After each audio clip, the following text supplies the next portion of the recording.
passage of the Natural Resource Fund Act will enable the establishment of the Natural Resource Fund to efficiently manage the country's natural resource wealth. This was highlighted in government's Green Paper.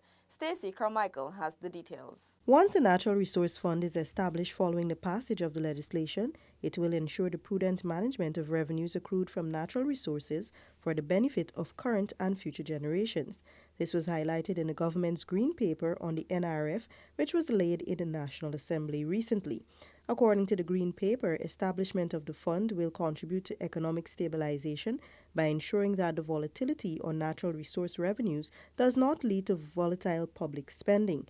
The administration's plan is to have the fair transfer of natural resource wealth across generations.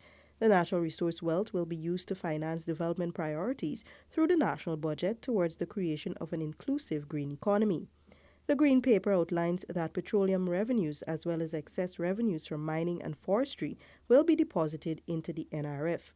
The NRF will be a US dollar bank account held by the Bank of Guyana, from which withdrawals will be made based on a fiscal rule.